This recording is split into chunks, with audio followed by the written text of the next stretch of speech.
Midnight. Elena, sleepless, finds Damien in the kitchen, shirtless, barefoot, and drinking whiskey by the dim fridge light. A simple touch leads to the first kiss of their marriage, a kiss that's both tender and devastating. She doesn't know it yet, but that kiss will unravel every wall between them. Prologue. The clock on the kitchen wall hummed softly, its second hand slicing through the silence of the house. It was almost midnight, and the world outside lay under a blanket of darkness. I padded barefoot across the cool marble floor, clutching the glass of water I had come downstairs for, until I froze. Damien was there. He stood with his back to me, one hand braced on the edge of the kitchen island, the other holding a tumbler of whiskey. The refrigerator door was still ajar, casting a pale halo of light across his bare chest. I had never seen him like this before. Shirtless, hair tousled, every line of his body carved in shadow and silver light. For a year, we'd lived as strangers under the same roof, a marriage arranged for reasons that had nothing to do with love. We'd shared polite words, the occasional smile, but never a kiss, never a touch that lingered, never anything that crossed the invisible line he kept between us. Until tonight. He looked over his shoulder when he sensed me, his eyes glinting in the dim light. "Can't sleep?" His voice was deep, a little rough, like he hadn't spoken in hours. I shook my head, stepping into the glow of the fridge. My heart thudded far too loudly for such a simple question. "Neither can you, apparently." His mouth curved faintly, but it wasn't a smile. It was something heavier, something unreadable. He closed the fridge, plunging us into the softer darkness of the under-cabinet lights. For a moment, neither of us moved. It was the kind of silence that felt alive, thick with all the words we'd never spoken. My gaze dropped to the faint shadow of stubble along his jaw, the steady rise and fall of his chest.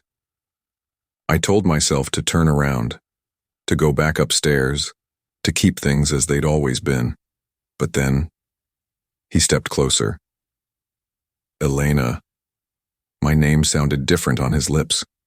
Lower, like it had weight. The air between us seemed to shrink, pulling me toward him until I could feel the faint warmth radiating from his skin.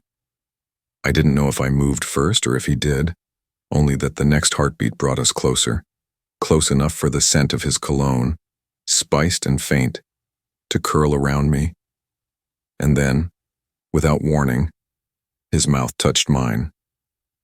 It wasn't the tentative brush I would have expected after a year of distance. No, this kiss was deep, deliberate, slow enough to shatter me and fierce enough to burn every careful wall we'd built. His hand came to rest at the small of my back, pulling me against him, and for the first time since we'd said our vows, I felt like I was his wife. When he finally drew back, my lips tingled, my breath unsteady. He looked at me as if he wanted to say something, needed to, but instead he just murmured, "Go to bed, Elena." And I did. But I knew, as I climbed those stairs, that I would never sleep, because my husband had kissed me, and nothing would ever be the same. Welcome to another episode of Ever After. Kindly comment where you are listening from and subscribe so you don't miss out on our next episode. Chapter 1. The Wedding Without a Kiss. The church bells had rung that day, but I stood at the altar in a gown worth more than most people's cars, my veil a soft blur around my vision. The scent of roses and lilies hung in the air, too sweet, almost suffocating. My hands, tucked into lace gloves, were cold despite the heat of the summer afternoon. Damien stood across from me, tall, impossibly composed, his dark hair smoothed back, his eyes unreadable. In the months leading up to this moment, we'd exchanged more legal documents than actual conversations. We weren't marrying for love. We were marrying for business. It was my father's arrangement, a merger of two powerful families, a sealing of deals and debts. I had agreed because what choice did I have? My father's health was failing, and Damien's influence could keep our company alive. The priest's voice was steady as he recited the vows, words that should have meant something. I spoke mine softly, each syllable heavy, tasting like surrender. Damien repeated his with the same calm he might use in a boardroom negotiation. Then came the moment, the one every wedding builds toward. The priest's voice rang out, "You may kiss the bride." My heart thudded. The guests leaned forward. Cameras flashed in the corners of my vision.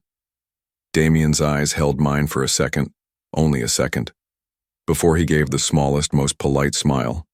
Then, instead of leaning in, instead of brushing his lips to mine, he reached up and lightly adjusted my veil, as if that were the end of the moment. I heard the whispers ripple through the crowd. My mother's stiff posture in the front row, my father's faint cough. Damien took my hand and turned toward the aisle. We walked together, side by side, as if the lack of a kiss had been planned. But every step down that aisle burned in my chest. The reception was a blur of toasts and polite laughter. Damien mingled with investors, business partners, anyone but me. When we danced the first dance, his hand rested lightly on my waist, his touch careful, distant. And when the night ended, we returned to the penthouse. I half expected him to at least acknowledge it, the absence of the kiss, the chill between us. But he simply unbuttoned his jacket, set his cufflinks on the dresser, and said, "You have the master bedroom, I'll take the guest room." That was the start of our marriage. Not a touch, not a kiss, just an agreement, silent and binding, that we would live like strangers under one roof. I told myself it didn't matter, that I hadn't expected more, that I could survive a loveless marriage. But sometimes, late at night, when the city lights glowed against our bedroom curtains, I'd think about that missing kiss and wonder what it would have felt like. Our bedroom curtains, I'd think about that missing kiss and wonder what it would have felt like. Chapter 2, The Silence Between Us. 3 months into our marriage, the penthouse was still as pristine as the day I moved in, immaculate, quiet, and sterile. It was a home without warmth, like a beautifully decorated hotel suite that no one truly lived in. Damien and I shared meals only when necessary. He was gone before I woke most mornings, off to meetings and negotiations. By the time he returned, I was usually reading in the study or scrolling through meaningless articles online, pretending I had something to occupy me. We didn't fight, we didn't laugh, we just existed.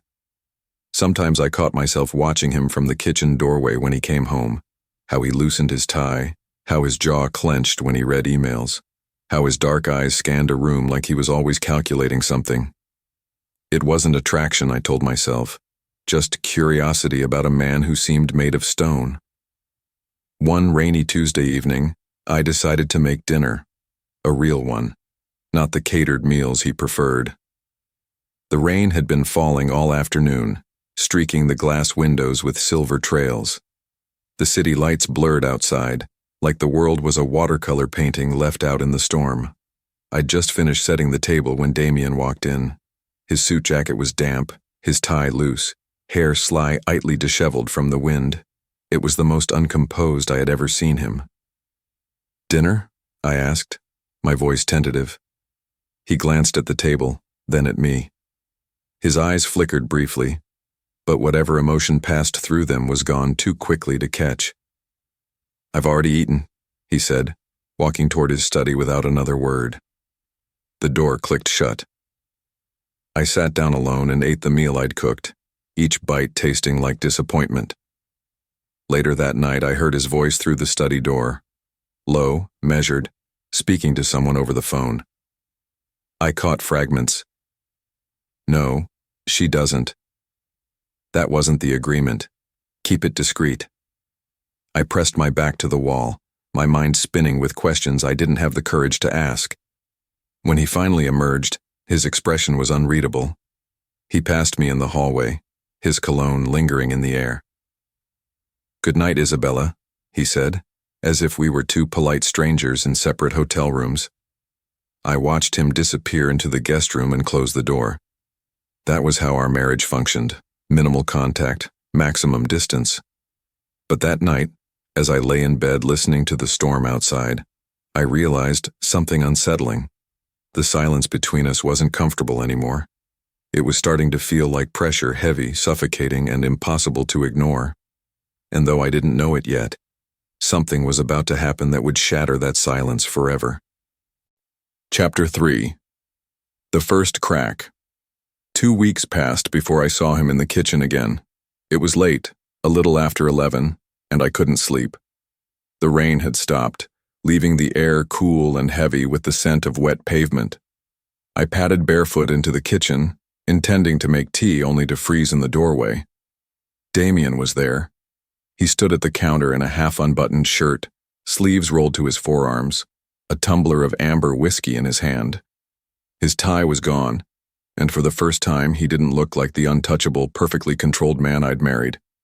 His hair was messy, and his gaze was somewhere far away. I almost turned back, not wanting to intrude, but the scrape of my foot on the tile gave me away. His head snapped toward me. "Can't sleep?" His voice was quieter than usual, less clipped. I shook my head. "You?" A pause. "Same." The silence stretched, but it didn't feel as cold as usual. He gestured toward the counter. "Tea?" he asked, surprising me. I nodded, and without another word, he took the kettle from the stove and filled it. I leaned against the doorway, watching as he moved, precise, controlled, but slower tonight, as if something was weighing him down. When he handed me the steaming mug, our fingers brushed.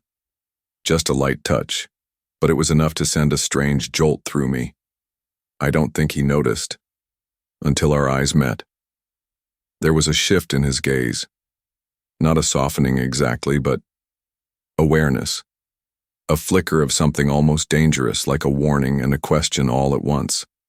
I quickly looked away and sipped the tea, feeling the warmth slide down my throat. "Thanks," I murmured. He studied me for a long moment before speaking again. "Do you ever regret it?" he asked suddenly. I blinked. "Regret what?" "This marriage." His tone was calm, almost casual, but there was an edge beneath it. The truth hovered on my lips, but I swallowed it. "Do you?"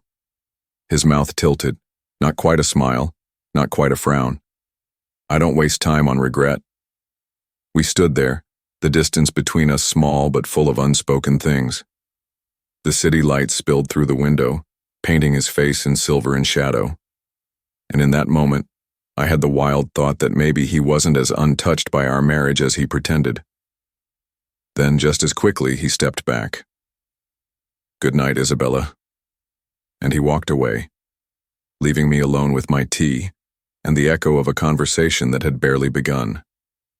But I couldn't shake the feeling that a crack had formed in whatever wall he'd built between us.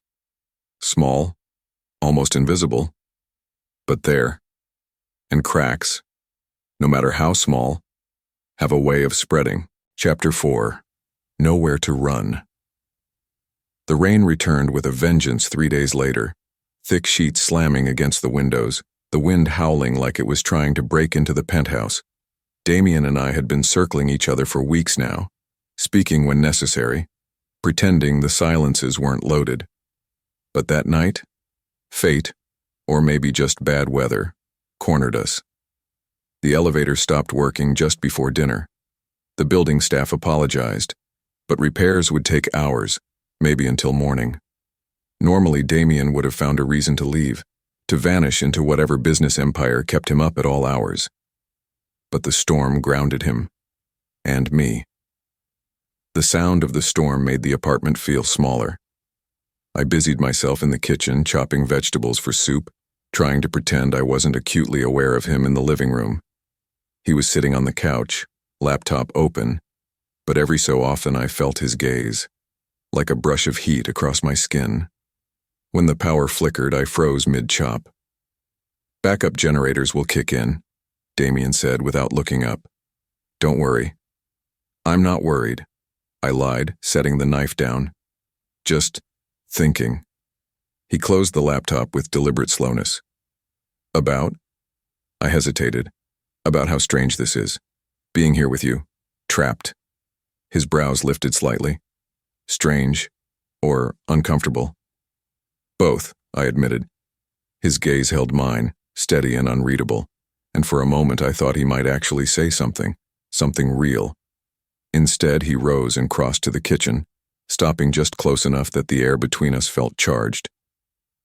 "You always run when things feel uncomfortable," he said quietly. The words stung. "That's not true, isn't it?" His eyes were darker tonight, the storm outside reflected in them. "You ran the first month we were married, into separate schedules, separate rooms. You never asked me why." "Maybe I didn't want to hear the answer," I shot back, surprising even myself. For a heartbeat, we just stared at each other until the lights went out completely. The only illumination came from the city skyline, blurred through rain on the windows. I could hear my own breathing, quick and shallow. Damien stepped even closer, his presence consuming the small space. "Stay in the living room," he said, his voice lower now. "It's warmer there." I followed him without thinking, settling onto the couch while he lit a single candle on the coffee table. The golden light softened his features, stripping away the sharp angles and making him look human, vulnerable even. We sat there, the storm raging around us, the flicker of candlelight dancing between us. And for the first time since our wedding, I realized we were truly alone together, not just in the same place but in the same moment.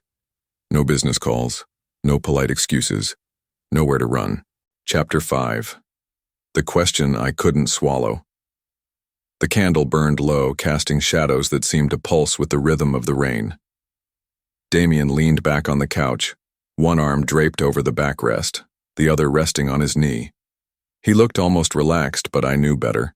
This was the same posture he wore in meetings when every movement was calculated.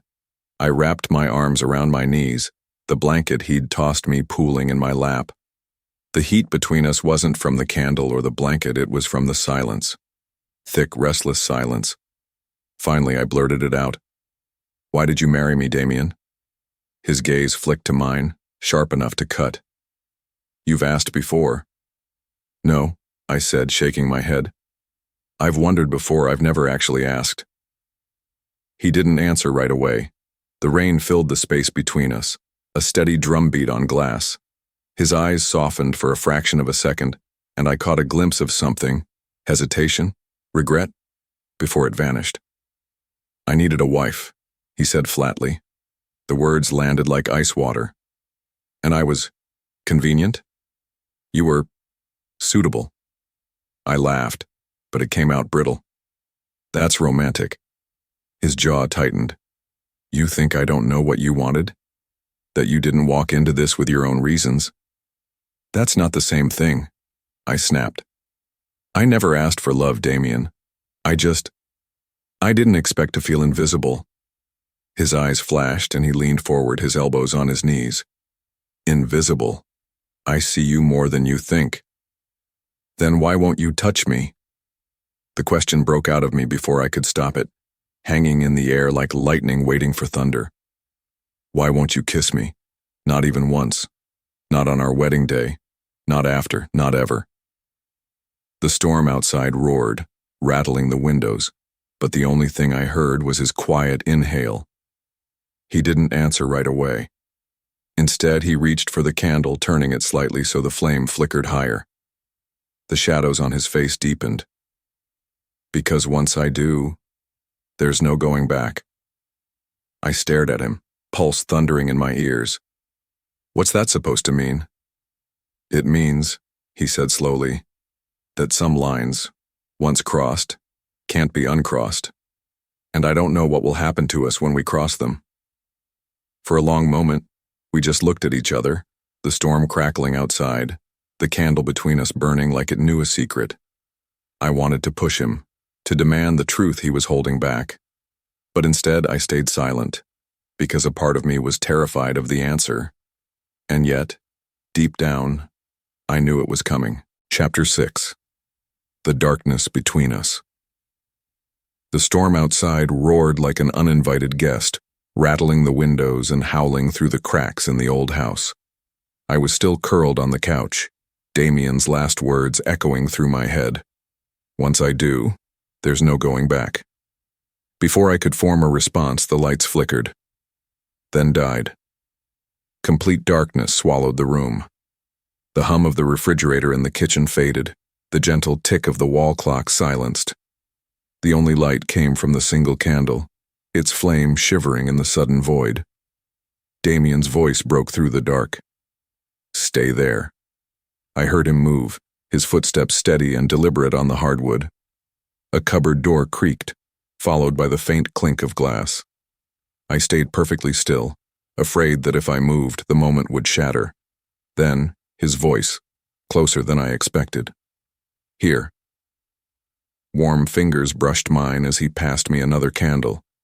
It wasn't the touch itself, it was the way my skin reacted, every nerve lighting up as if he'd set a match to it. "Thank you," I murmured. For a few seconds, we both just watched the flames sway. Outside, the rain intensified, sheets of it hammering against the glass. It felt like we were sealed away from the rest of the world, trapped in a bubble of flickering gold light and unresolved tension. "I'll check the breaker," he said. I don't know why, but I followed him. Maybe I didn't want to be alone with my thoughts, or maybe it was the way his shoulders looked in that faint light. Broad, unyielding, but carrying something heavy I couldn't name. We passed the kitchen, the smell of freshly brewed coffee from earlier still lingering. A flash of lightning lit the room for a heartbeat, catching his profile in stark relief. Sharp jawline, lips pressed tight, eyes shadowed with something I couldn't read. When we reached the basement door, he turned to me. "It's cold down there, stay here." But I shook my head. "No. If the power's not coming back, I'd rather be where you are." His gaze lingered on mine, something unspoken stretching between us. Then he sighed and gestured for me to follow. The basement was all shadows and echoes. He moved to the breaker panel, scanning the switches by candlelight. I leaned against the wall, hugging the blanket around my shoulders. "It's not the breaker," he muttered after a moment. "Probably an outage in the whole block." He closed the panel and turned back toward me, and for the first time in weeks, maybe months, there was no distance between us. Just a few feet of cold concrete and warm air. "You're staring," he said softly. "Maybe I am." Lightning flashed again, and for that split second I saw his guard falter, his eyes warm, almost aching. But then the darkness took it back. "Come on," he said quietly. "We'll wait it out upstairs." We climbed the stairs in silence, the sound of our breathing mingling with the storm. But something had shifted. I could feel it in the way he walked just a little closer, in the way his hand hovered at my back when we stepped into the kitchen. We didn't speak, but the air between us was charged. Something was coming. I could feel it. Chapter 7. The Midnight Kitchen. The power still hadn't returned by the time the clock struck midnight. The house was quiet except for the occasional groan of wood under the storm's assault. I sat at the small kitchen table, nursing a mug of lukewarm coffee, watching the candlelight stretch shadows across the walls. I didn't expect Damien to appear. He came in barefoot, his hair slightly mussed as though he'd been lying awake in the dark too. His eyes flicked to me, then to the coffee pot. Without a word, he crossed the room, poured himself a cup, and sat down opposite me. For a moment, we just existed. No fight, no sharp words, just the storm, the candle, and the faint clink of his spoon against the cup. I couldn't sleep, I admitted. His lips curved. Not quite a smile, but not the usual wall of indifference either. Neither could I. I took a slow sip, feeling his gaze on me in the dim light. There was something different in it tonight, something searching.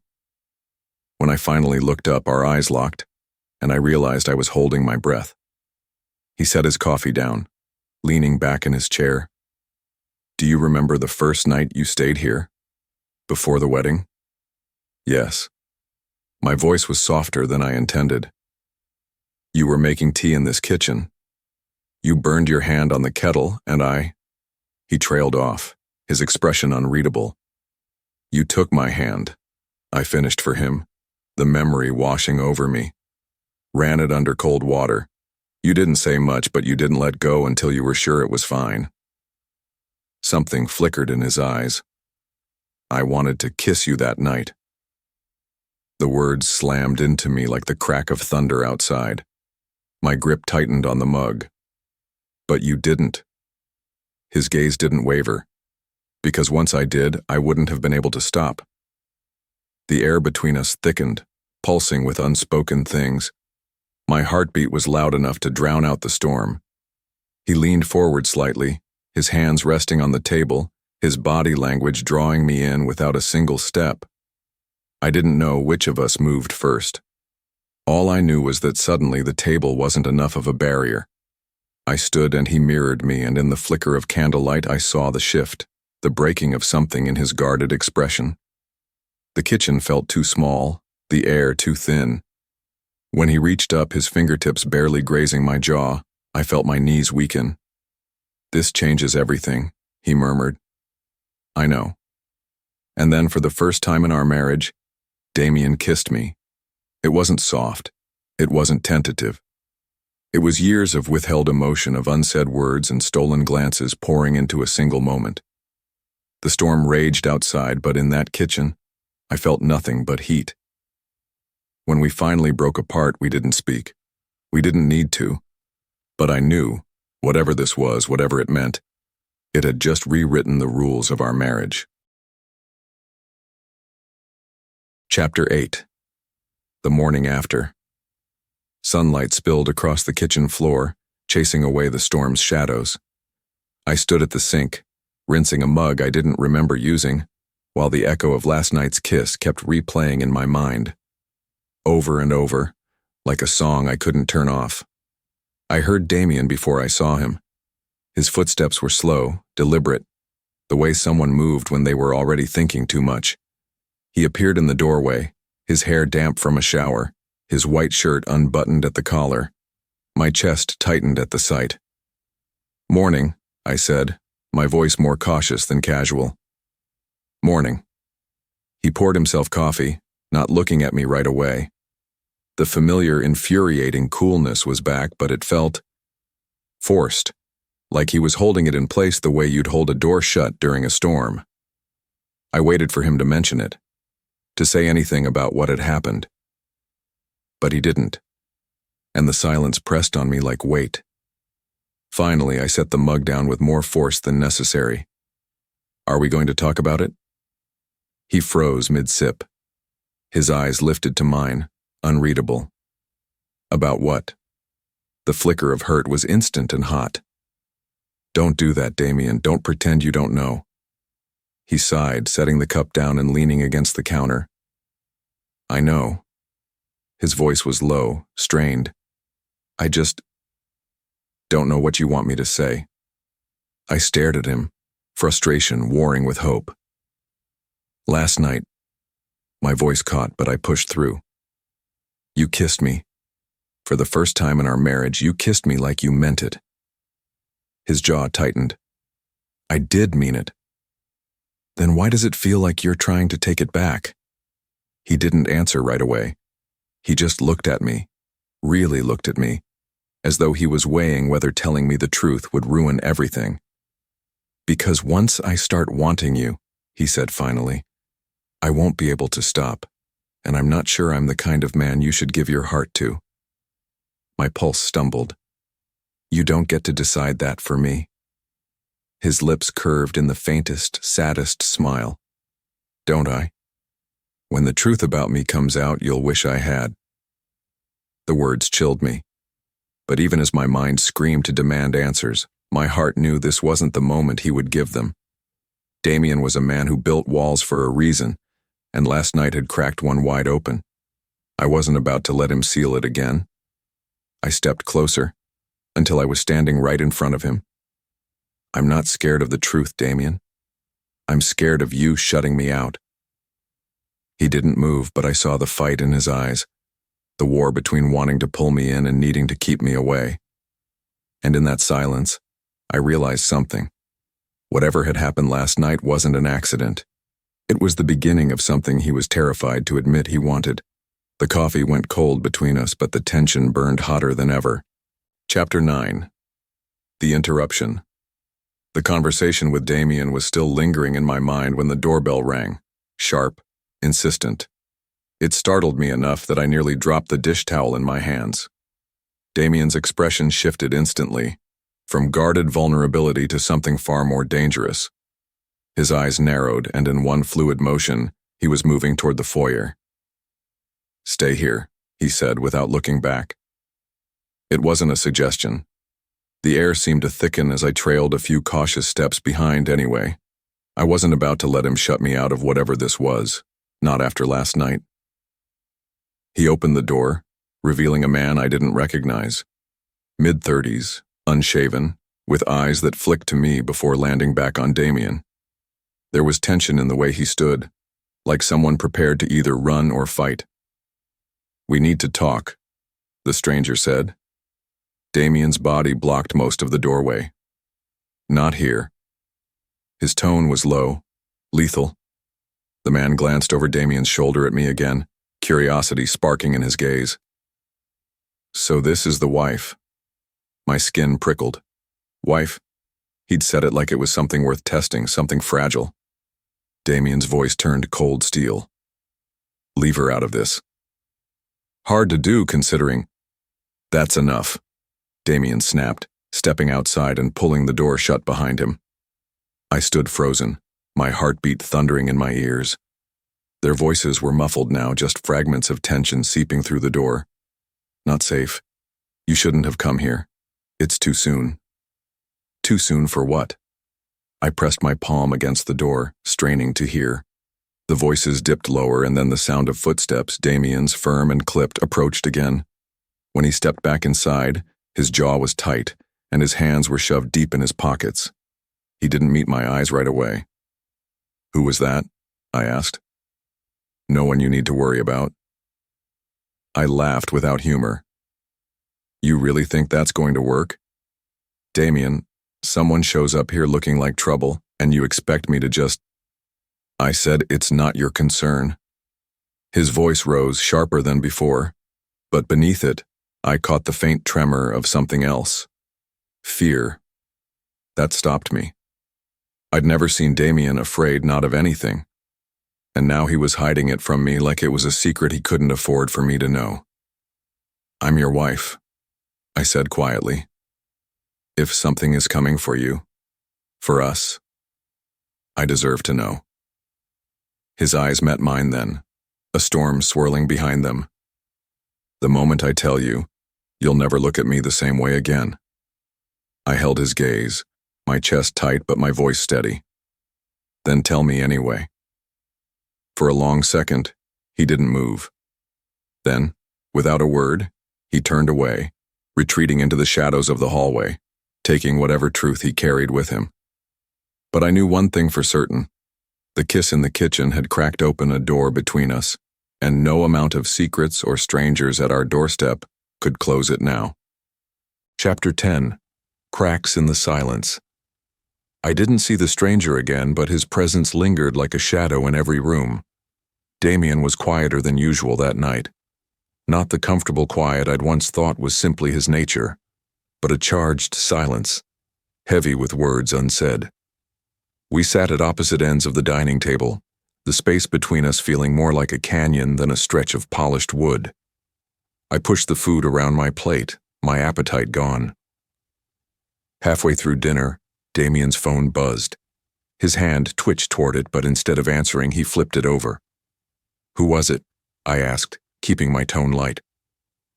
"Business," he said without looking up. "You've never ignored business before." He finally met my eyes. "Some calls aren't worth answering." There it was again, that edge in his voice, the quiet warning. Except this time it didn't make me back down. "Damien, I'm not stupid. Something's happening, and it's affecting you. It's affecting us." He set down his fork with deliberate care. "And if I told you, you'd run. You'd pack your things and be gone by morning." The words stung, not because they weren't true, but because of the way he said them. Like he'd already imagined the scene 100 times. I married you, I reminded him softly. Not just the version of you that's easy to love. Something flickered in his gaze. Pain, maybe regret. But before I could press further, the phone buzzed again. This time he snatched it up and read the message, his expression darkening. Without a word, he stood, pulling his jacket from the back of the chair. "Where are you going?" I demanded. "Nowhere you can follow." He was already halfway to the door when my voice broke through. "Damien, stop." He froze. His shoulders tensed, but he didn't turn around. "Don't wait up," he said. And then he was gone. I sat there staring at the closed door, my heart pounding. I didn't know whether to be angry, worried, or both. One thing was certain. Whatever was out there had its claws in him. And if I didn't find out what it was soon, I might lose him before I ever really had him. Chapter 11. The Shattered Night. The call came just after midnight. I had been lying awake, listening to the echo of Damien's last words. "Nowhere you can follow." The house felt bigger without him, emptier. Every creak in the walls felt like a warning. My phone lit up on the nightstand. Unknown number. I hesitated, then answered. "Hello?" A man's voice, deep and calm, slid through the line. "Mrs. Hale, your husband is with us. If you want to see him again, you'll listen very carefully." My heart stopped. What do you mean? Who is this?" "You have something we want. And your husband thought hiding it would keep you safe. He was wrong." The line went dead. I was out of bed in seconds, pacing, my hands shaking. What could they possibly want from me? I didn't even know Damien's world. How could I have something worth taking him for? My thoughts were interrupted by the sharp ping of my phone again. A message this time. No words, just a picture. Damien, tied to a chair, blood on his lip, his eyes cold and furious even in captivity. I clutched the phone, my stomach twisting. This wasn't a business deal gone wrong. This was darker, personal. And then I saw it, in the corner of the photo sitting on a table behind him. A silver locket. My locket. The one I'd inherited from my mother and never wore. The one Damien had once taken for safekeeping after an attempted break-in months ago. I thought it was just jewelry. Clearly it wasn't. I was halfway to grabbing my coat when the front door unlocked from the outside. I froze. It wasn't Damien who stepped in. It was the stranger from the street, the one who'd watched me days ago. He closed the door behind him, his expression unreadable. "Don't scream," he said, his voice low but commanding. "I'm here to help you, but you need to come with me now." "Why should I trust you?" I demanded. He took a slow step forward.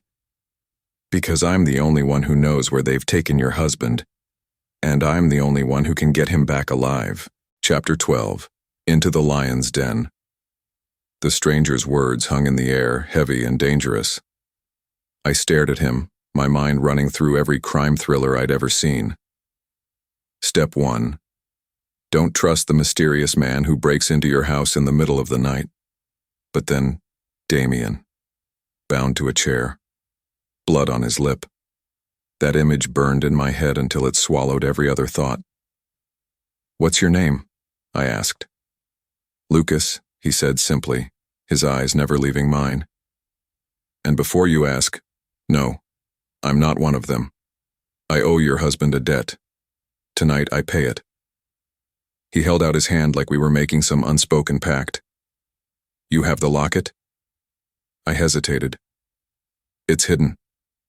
"Good. Keep it that way. They'll kill him before they trade if they think you'll hand it over too easily." I narrowed my eyes.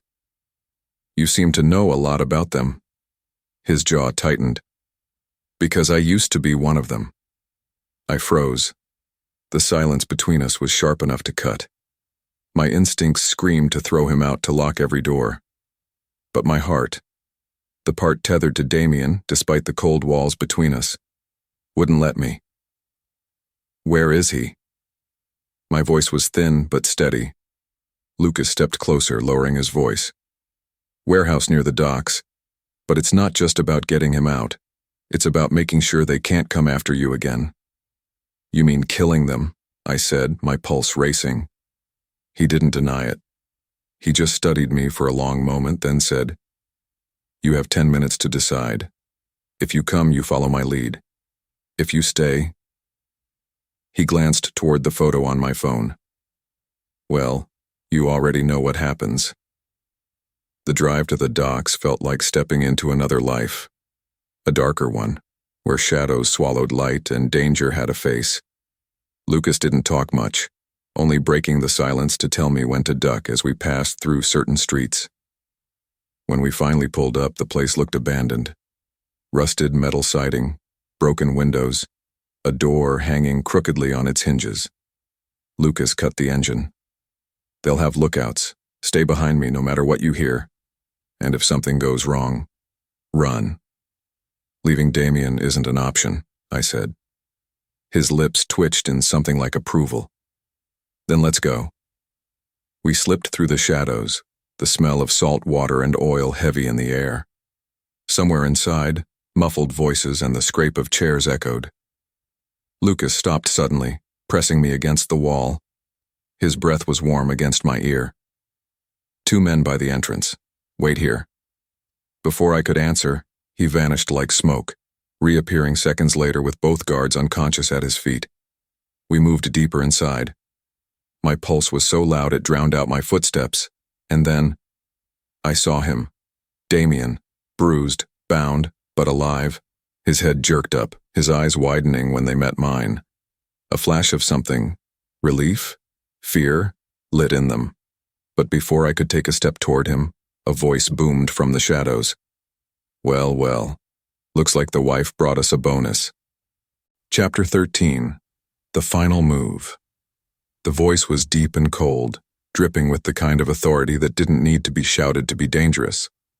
From the shadows, a man stepped forward, tall, broad-shouldered, dressed in black that matched the darkness in his eyes. His gaze lingered on me like he was already calculating my worth as leverage. Lucas shifted subtly in front of me, his stance wide, hands loose but ready. "Let her go," he said, his tone a calm threat. "You've got no idea what you're getting into." The man's lips curved into a slow, mocking smile. "On the contrary, Lucas, I know exactly who she is. The wife who doesn't know her husband, the pawn who doesn't even realize she's been on the board all along." My stomach twisted. "What are you talking about?" Damien's voice cut in, rough and urgent. "Don't listen to him, Claire. Just go." "Go? After everything? Not a chance." The leader stepped closer, his boots echoing on the concrete floor. "Your husband made a deal, Mrs. Hart, years ago. To save his family's business, he took something of ours and promised to repay in blood if he failed. He's been keeping you in the dark so you wouldn't run before the debt came due." The words hit like a punch to the chest. I turned to Damien, my voice cracking. "Is it true?" His jaw tightened. Silence. That silence told me everything. Lucas's hand brushed mine, just a whisper of contact, enough to anchor me. "We don't have time for this. They'll kill him if we wait." The room shifted into chaos in a blink. Lucas moved like lightning, tackling one of the men who lunged forward. Another grabbed me, his arm like steel around my neck. I kicked hard, connecting with his shin, and his grip loosened just enough for me to wrench free. Gunshots exploded in the air. 2, 3, ringing off the metal walls.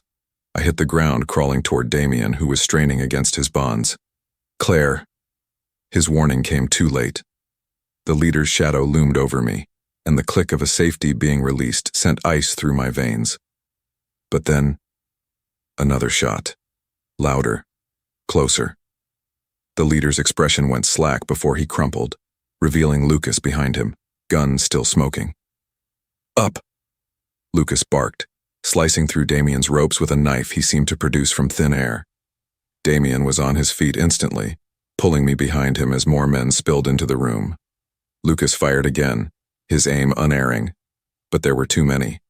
We ran, dodging, weaving, through a back corridor, out into the freezing night air. The dock stretched before us like a graveyard of rusted metal and rotting wood. Behind, the shouts grew louder. "In the car!" Lucas shouted, and we piled in, breathless, hearts pounding. As the engine roared to life, Damien turned to me. His eyes, dark, haunted, held mine for just a second too long. "We need to talk," he said. And for the first time since that midnight in the kitchen, I believed him. Chapter 14. The Truth Between Us. The car's tires chewed up the wet asphalt, flinging cold mist into the air. Lucas drove like a man who had outrun death before, weaving us through narrow back streets until the city lights thinned into shadows. In the back seat, Damien sat beside me, his hand resting on his knee, fingers curled into a fist. He hadn't looked at me once since we'd escaped the docks. Not even a glance. The silence between us wasn't empty. It was suffocating. Finally, I couldn't take it. "Tell me it's not true," I said, my voice sharper than I intended. "Tell me that man was lying." Damien's eyes closed briefly, as though bracing for impact. When he opened them, his voice was low. "It's true." The words punched the air from my lungs. "So I've been nothing but, what, a shield? A bargaining chip in your deal?" "No." His voice cracked, and for Damien that was more than a confession. It was a fracture. "Claire, when I married you, I wanted to keep you safe. I thought if you stayed in my world close to me, I could protect you. But every time I looked at you, I knew I was one bad choice away from destroying you." I turned to the window, watching the blur of street lamps. "So you kept me at arm's length. Never kissed me. Never touched me. Because you thought that was love?" His breath hitched, almost imperceptibly. "Because I thought that was mercy." Something inside me twisted hard. "You should have told me. You should have let me decide what I wanted." His gaze dropped to my hands, clenched tight in my lap. "I was afraid. If you knew what I'd done, you'd hate me, and I couldn't bear that." For a moment, the only sound was the engine's hum and the rain tapping against the roof. I swallowed hard, my voice barely above a whisper. "Damien, I've been in love with you from the day we met. You think a deal with some criminal is enough to erase that? I would have stood by you." His eyes flicked to mine, searching, almost disbelieving. "Even now? After tonight?" "Yes," I said, my voice steady now. "But I'm not going to stand in the dark anymore." Something broke in his expression, like he'd been holding up walls for years and one finally cracked. His hand moved toward mine, hesitated, then covered it fully. Warm, solid, trembling just enough that I felt it. Lucas cleared his throat from the driver's seat. "I hate to interrupt this breakthrough," he said dryly, "but we're not in the clear yet. They'll regroup. We need to get you somewhere safe before they figure out where we're headed." Damien didn't let go of my hand. "They can come for me," he said, his voice firm, "but they're not touching her." It was the first time he'd spoken like a man who wasn't just guarding me out of guilt, but out of something deeper. Something that sounded like a promise. And in that moment, I realized something. The midnight in the kitchen had changed everything. But this, him choosing me with eyes wide open, was what would keep us standing. Chapter 15. Choosing Us. The safe house Lucas brought us to was nothing more than a forgotten cabin tucked deep into the pines. The air smelled of damp wood and distant rain. Inside, the fire Damien lit was the only warmth cutting through the night. I stood near the window, my fingers brushing the cold glass, listening to the crackle of the flames and the steady rhythm of Damien's footsteps behind me. He was pacing, like he had words building in his chest but no map for how to release them. Finally, he stopped. "Claire." I turned. His gaze locked onto mine, steady, but weighted. "I've spent years convincing myself that keeping you at a distance was the only way to protect you, that if I never crossed the line, you'd be free to leave whenever you wanted." I stepped closer, the firelight spilling over us in amber waves. "And now?" Now, he said slowly, I know that the line I drew was the very thing keeping me from the only happiness I've ever wanted. My heart thudded. And what do you want, Damien? You. His voice didn't waver. Every hour, every breath, every piece of your stubborn, infuriating heart. I don't want to hide behind duty or guilt anymore. He took a step forward, and then another, until he was right in front of me. You deserve the truth, he said, his tone rough, unpolished. I've done things that should have kept you from ever loving me. But if you still want me, if you still see the man under all this, his hand pressed briefly to his chest, then I will spend the rest of my life making sure you never regret it. I could feel my throat tighten, but I didn't want to cry. Not now. You think I haven't seen the man you really are? The one who watched me from across the room for years, who fixed the leaky roof in my art studio without saying a word, who stood between me and danger tonight without blinking. His jaw tensed. And you still— Yes, I cut in, stepping into him so close my breath caught. I still— Something fierce flashed in his eyes, and before I could think, his hands cupped my face, firm, certain, and his mouth claimed mine. It wasn't tentative. It wasn't testing the waters. It was the kiss we'd been holding back since the night in the kitchen, the one that felt like it had been written into our bones.